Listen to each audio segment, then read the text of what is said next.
பாகலூர் சாலை 3 கிலோமீட்டர் சாலை முழுவதும் மரணக்குழிகள். ஓசூர் பேருந்து நிலையம் துவங்கி ஓசூர் மாநகராட்சி அலுவலகம் வரை சாலை விபத்தை ஏற்படுத்தும் குண்டும் குழியுமான சாலை. மாநகராட்சி மேயர், மாநகராட்சி ஆணையர், மாநகராட்சி வார்டு உறுப்பினர்கள், ஏராளமான அரசு அலுவலர்கள், மென் பொறியாளர்கள் என ஏராளமான ஓசூரின் பொறுப்புமிக்க உயர்மட்ட மனிதர்கள் பயன்படுத்தும் இந்த சாலை நடந்து செல்வோருக்கும் இரு சக்கர வண்டி ஓட்டுபவர்களுக்கும் சாவதற்கான குழி. கடந்த 6 ஆண்டுகளாக ஓசூரில் முதன்மையான சாலைகளில் ஒன்றான பாகலூர் சாலை சீர் செய்யப்படாமல் குண்டும் குழியுமாக ஓசூர் மக்களின் உயிரை காவு வாங்கும் சாலையாக கைவிடப்பட்டுள்ளது. தமிழ்நாடு அரசின் தேசிய நெடுஞ்சாலைத்துறை ஓசூர் உதவி கோட்ட பொறியாளரிடம் பாகலூர் சாலையின் அவல நிலை குறித்து ஓசூர் ஆன்லைன் சார்பில் விளக்கம் கேட்டபோது, மாநில நெடுஞ்சாலை தேசிய நெடுஞ்சாலையாக தரம் உயர்த்தினால் 6 ஆண்டுகளுக்கு அதை சீர் செய்ய மாட்டோம் என புதியதொரு சாலை தொழில்நுட்ப விளக்கத்தை வழங்கினார். 6 ஆண்டுகள் கடந்துவிட்டதே, எப்போதுதான் சீர் செய்வீர்கள் என்ற கேள்விக்கு விரைவில் சீர் செய்யப்படும் என கடந்த டிசம்பர் திங்களில் கூறியிருந்தார். கடந்த 4 திங்கள்களில் பலரது கை கால்களை இந்த சாலை முறித்த நிலையில் மார்ச் 7ஆம் நாள் சாலையை மேம்படுத்துவதற்கான 16 கோடி ரூபாய் திட்ட மதிப்பீட்டில் ஒப்பந்தம் கோரப்பட்டது.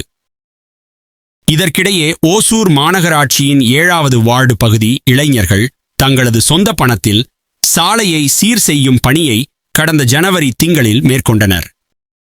கடந்த நாள் ஓசூர் ஆன்லைன் சார்பில் ஒப்பந்த கோரிக்கை மீதான நடவடிக்கை குறித்து தேசிய நெடுஞ்சாலைத்துறை பொறியாளரிடம் விளக்கம் கேட்டபோது, ஒப்பந்த கோரிக்கை குறித்த தகவல்கள் சென்னை வட்டார அலுவலகத்தில் இருப்பதாகவும் இது குறித்து மேற்கொண்டு முடிவெடுக்க சேலம் கோட்ட பொறியாளர் சென்னை அலுவலகத்திற்கு நேரில் சென்று இருப்பதாகவும் தகவல் தெரிவித்தார். வரும் ஏப்ரல் 14ஆம் நாளுக்குள் சாலை மேம்படுத்தும் பணிகள் துவங்கும் என அவர் உறுதியாக தெரிவித்தார். இதற்கிடையே தன்னார்வலர் ஒருவர் தகவல் அறியும் உரிமைச் சட்டத்தின் கீழ் பாகலூர் சாலையில் மேற்கொள்ளப்பட்ட பணிகள் குறித்து தேசிய நெடுஞ்சாலைத்துறையின் சேலம் கோட்ட பொறியாளரை வினவியதற்கு 2023ஆம் ஆண்டு மே திங்களில் 2,57,000 ரூபாய் செலவில் சீர் செய்ததாக பதிலளித்துள்ளார்.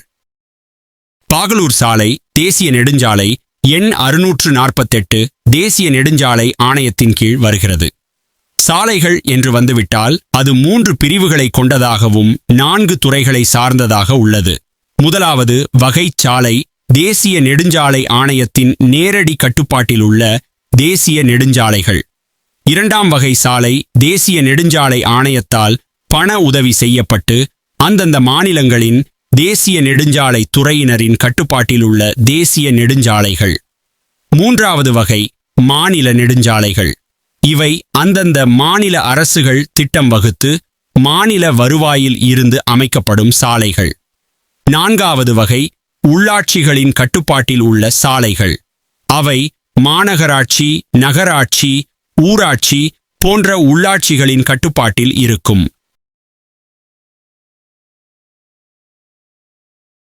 ஓசூர் பாகலூர் சாலையை பொறுத்தவரை இது 2வது வகையை சார்ந்ததாகும்.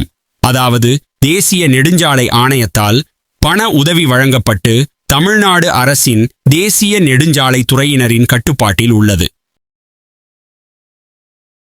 பலரது உயிரை காவு வாங்கி கை கால்களை முறித்து மரணக்குழியாக காட்சியளிக்கும் பாகலூர் சாலை விரைவில் சரி செய்யப்படும் என்ற நம்பிக்கையில் பொறுமை காப்போம்.